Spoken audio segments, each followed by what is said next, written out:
welcome to episode 97, Surviving the Storms. Well, hello, my listeners.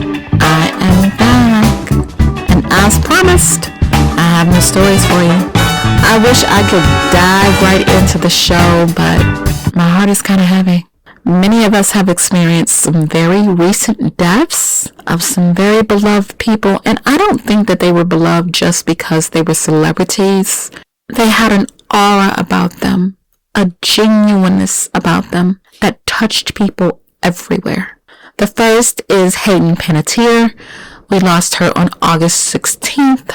After a brief battle with cancer, we lost Dolly Parton, an illuminating light.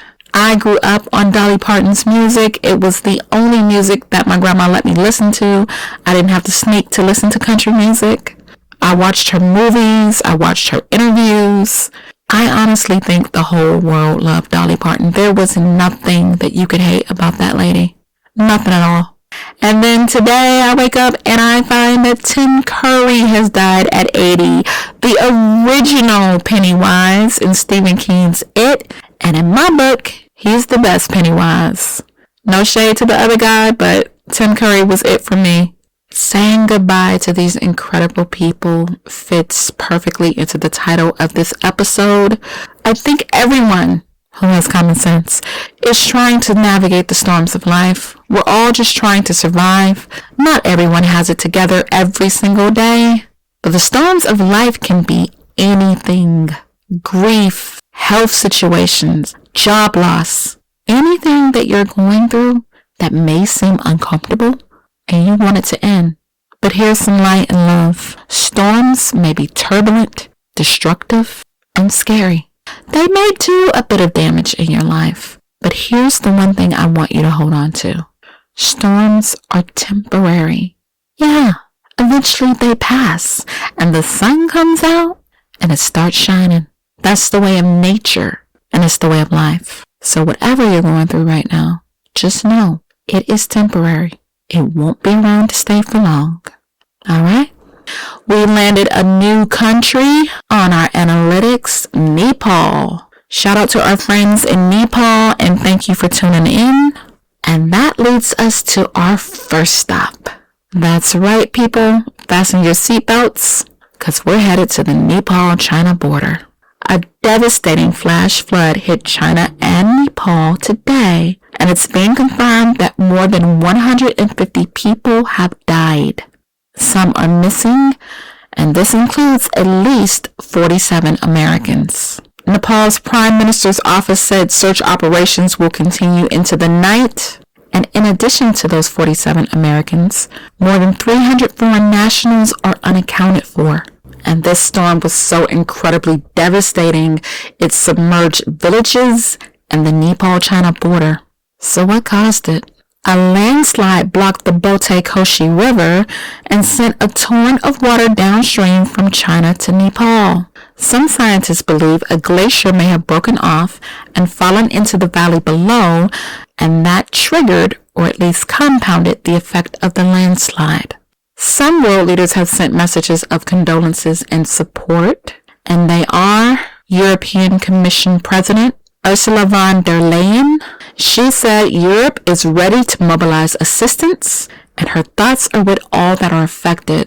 India's Prime Minister Narendra Modi also conveyed his condolences, along with Canada's Prime Minister Mark Carney and Australian Prime Minister Anthony Albanese. Now guess who's missing from that list? Yeah, that's right, the orange buffoon who leads us. Now if that were anybody else, Clinton, Biden, Obama, there would have been a statement made to Nepal and China, especially since 47 Americans are missing. That's one of the duties of a U.S. president. But not today, because our country is being run by idiots, narcissists who couldn't care less what happens across the world because they're too busy being racist, deporting immigrants. 2028 can't come fast enough for me. Our thoughts and prayers are with our friends in Nepal and China. We have listeners in both countries. I know it may be hard for everyone, but please hold on. Rescuers are still looking for survivors. And as bad as it seems, it's going to end. And you guys are going to come out on the other side and see the light. And speaking of idiots and deportation, where are some of these people going? Well, some of them are going to our next stop, Liberia, Africa. Liberia once welcomed Black Americans with open arms, but now it's receiving people that Trump and his band of monkeys are throwing out. 20 people flew to its capital, Monrovia, from Louisiana, and according to the agreement, up to 1,200 people could be transferred to Liberia. Liberia is a country of less than 6 million people, and many of them are descendants of formerly enslaved Black Americans. According to Liberian officials, the new arrivals were from African and Western Hemisphere countries. Why Liberia agreed to take migrants, I don't know, but its name translates as the land of the free. Not all Liberians are happy about it.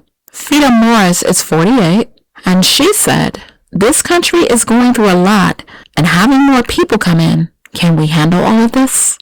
But she said she sees the new arrivals through the lens of Liberia's history and is struck by the contrast. She said, "I think about the Americo-Liberians, people who were rejected where they were and needed somewhere to go, and Liberia opened its arms to them. Back then, people needed somewhere they could be free, accepted, and welcomed. Now, people are being rejected from the U.S., and Liberia is opening its doors to them."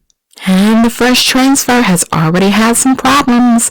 At least 5 migrants refused to disembark after arriving in Monrovia, and they were flown to the Equatorial Guinea in Central Africa. Here's a bit of history.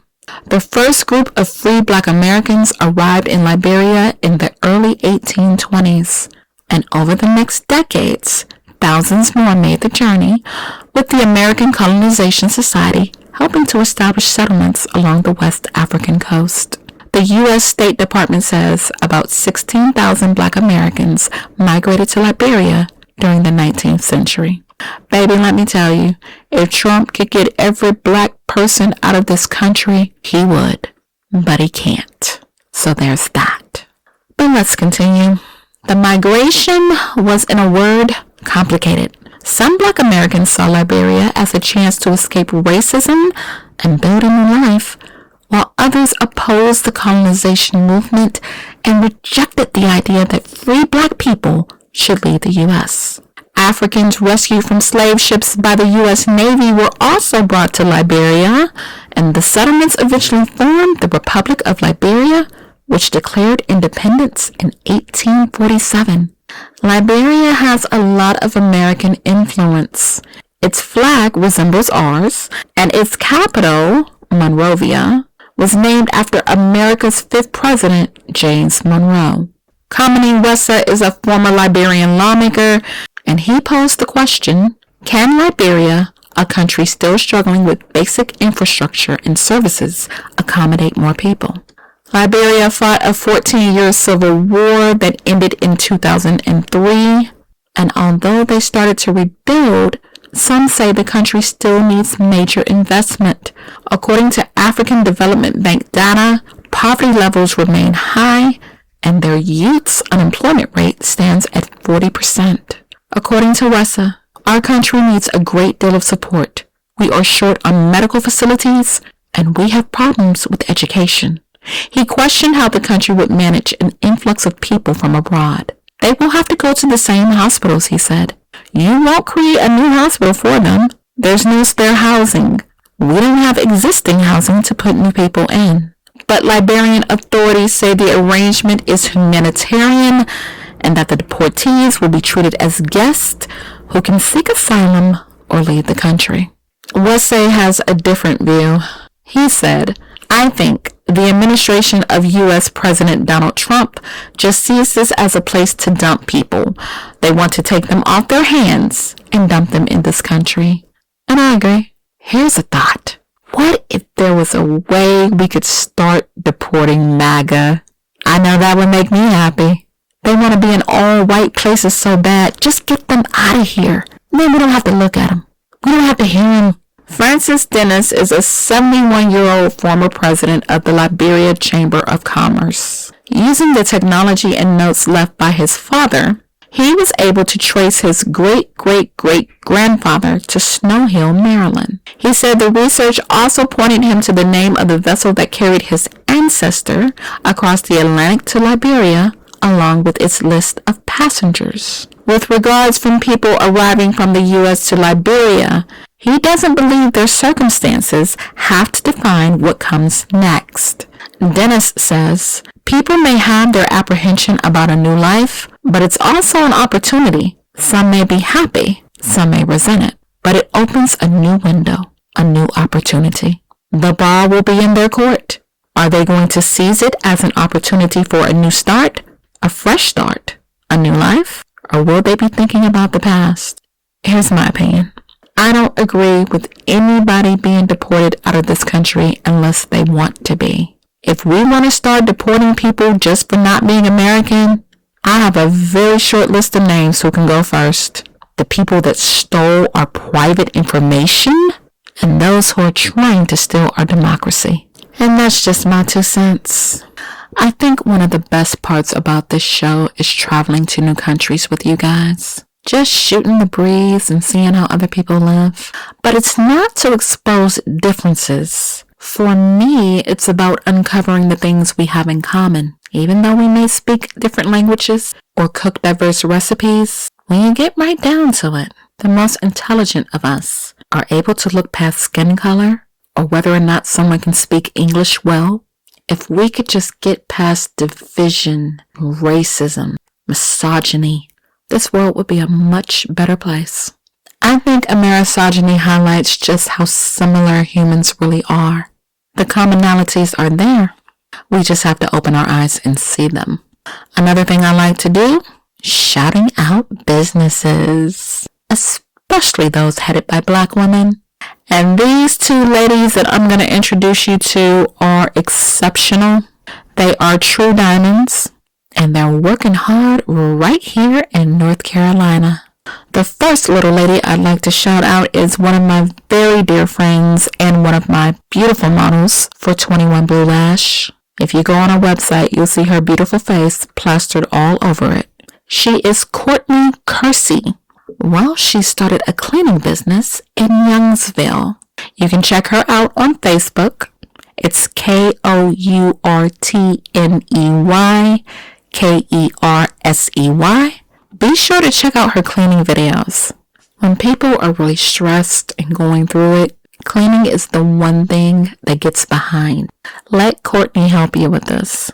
She's good at what she does. Not only is she charismatic, she has a heart of gold. The second little lady is her little sister, Jaleesa, and she has a baking business right in Henderson, North Carolina. It is called Jaleesa's Cookie Jar and More. She's on Facebook as Jaleesa Monet. That is Jalisa, M as in mouse, ONE.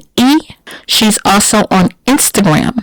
That is Jaleesa's Cookie Jar _ IIAM.Lisa2 lowercase x. And the link to her website is right on her Instagram page. When I tell you this girl's hands are blessed, she makes the most amazing cold banana pudding. Now, I grew up on the hot version, okay? I'm Gen X. But hers, when I tasted it, I ordered 2 for Christmas. I gained about 16 pounds, and every last one of them were worth it, okay? I finally worked them off, but I'm not playing about her banana pudding. Not just her banana pudding, her cookies, everything she makes is homemade, so delicious. I'm telling you, you guys, hit her up on Facebook, Instagram, and her website. She takes Cash App as well. All right. Those are my girls. Go and support them, North Carolina. I promise you, you won't be disappointed. Now, here's a story we can sink our teeth into on International Women's Day. Iranian women are standing firm and fighting back against a crackdown on how they dress. Let's take a ride to our next stop, Iran. While Iran and the U.S. have been battling it out, some women appeared without headscarves at pro-government gatherings. Well, the women aren't backing down. Some of their heads are still uncovered, and authorities seem wary of launching a crackdown, at least for now. And let's be real, they have bigger fish to fry. It's called the United States, thanks to MAGA's idiotic president. Well, this storm is still brewing.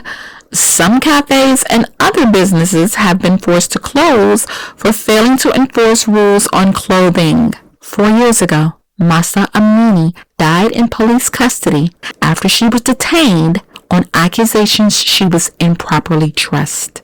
This sparked a protest movement called Woman Life Freedom. You know, that's right up misogyny's alley. Advocacy and strong women.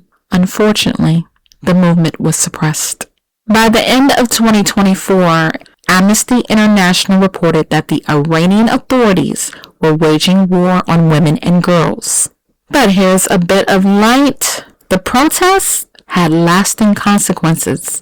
Despite warnings and sporadic enforcement, there is a widespread defiance of official regulations, especially among young Iranian women. And ladies, if you can hear me, Iran is one of the countries that listens to us. Keep fighting. Do whatever you have to do to stand for your freedom. You know, ladies, if you lived on Platirius, you wouldn't have to worry about this. Platirius is a book that I wrote in defiance of the dismantling of Roe versus Wade. And here's what happened. The women decided to band together and kill all of the men. They only kept 3 alive, and those were the ones that were most useful to them. Can you imagine a world where all the governments were run completely by women? I think that would be a beautiful thing. Now, ladies, I'm not saying go out and kill male government officials, but women overthrowing their governments all around the world is a juicy idea. I believe women should be allowed to wear whatever they want to wear or not wear. I don't know how men think they have the right to tell us what to do. It's sick. And what they're doing to women for exercising their freedom is even sicker. Listen to this. Just in June, a popular Iranian singer, Parastu Ahmadi, together with 8 members of her band and production team, were sentenced to 74 lashes and banned from leaving the country for 2 years. All because they had bare shoulders and uncovered hair at an event. Now, you might say that this is their cultural identity, this is their religion, and that women should be modest and listen to the men. Well, guess what? I don't. I believe that all humans were created equal, and women should have the right to do whatever they want to do with their bodies. It's their shoulders. It's their hair. What is it to men if they don't cover them up? To me, it's about power and control. Trying to depict women who do not wear the hijab as disloyal to their country is atrocious. And I'm so glad these women are fighting back.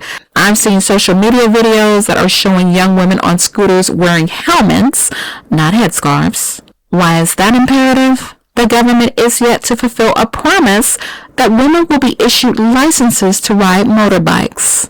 Go, ladies! One Instagram post shows a group of women, and they said, "We're the motorcycle girls of Shiraz. Shiraz girls, let's go." Go Shiraz girls. And there was another video on Instagram of 20 female motorcyclists describing it as the biggest female motorcycle event in Isfahan. These ladies are rebels, and a misogyny is here for it. It appears Iran's president has been conflicted on the issue.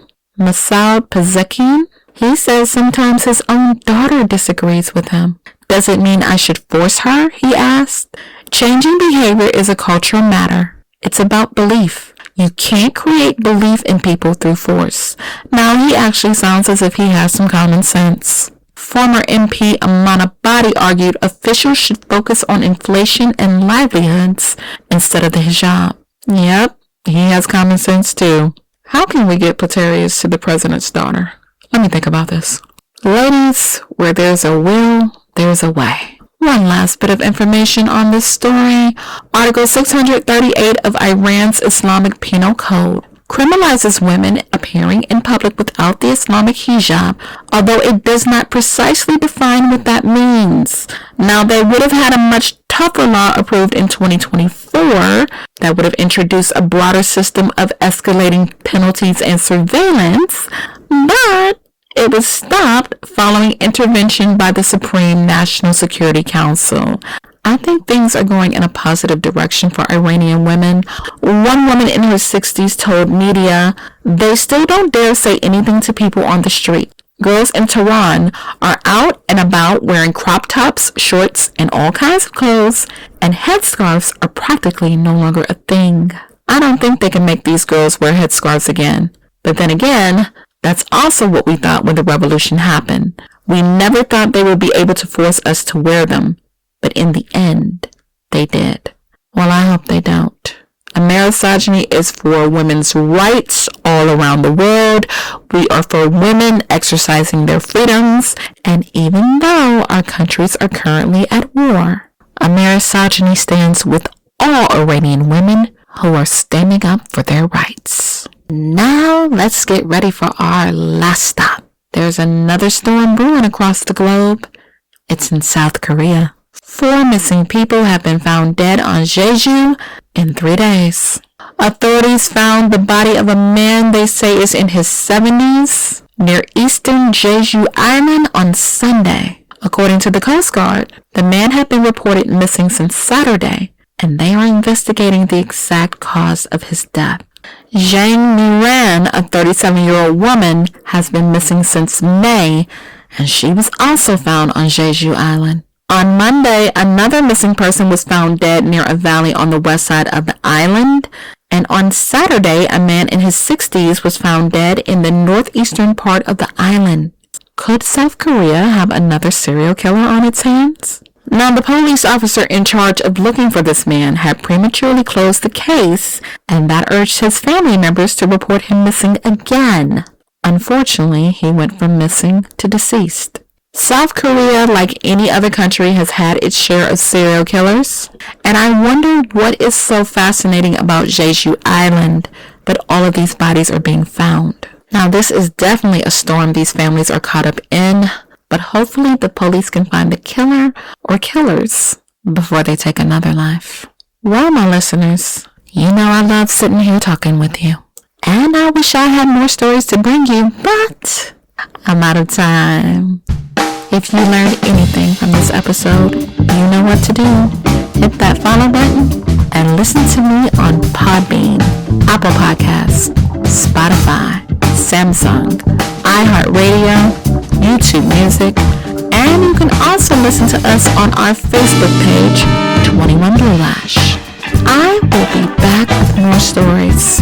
Until then, hold tight to your loved ones as you try to navigate through these storms. Be easy, take care of yourselves, have a good weekend, and